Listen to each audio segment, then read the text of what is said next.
Set on the edge of Loch Nell, this is Sitheil, an off-grid cabin built for slowing down and reconnecting with nature.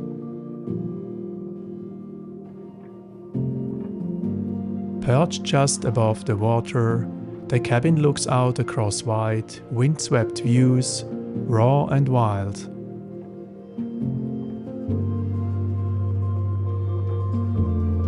Inside, the wood-burning stove keeps things warm and doubles as a place to cook.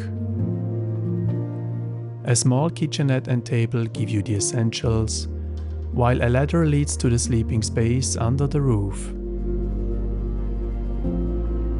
And next to the window, a couch makes the perfect spot to sit back and watch the loch.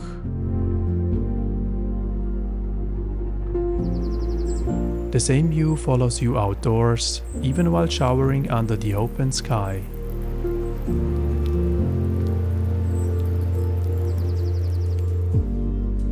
With the loch stretching out in front, every angle reminds you how close you are to nature.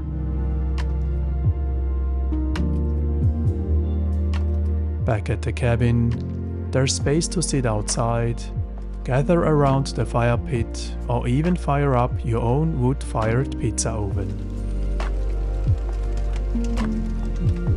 And a few steps away, a place to relax under the trees and the eco toilet, part of the off-grid rhythm. And as rain and wind sweep across the loch, the cabin becomes a safe retreat, Scotland at its most raw and beautiful. Thanks for watching, and I'll catch you in the next video.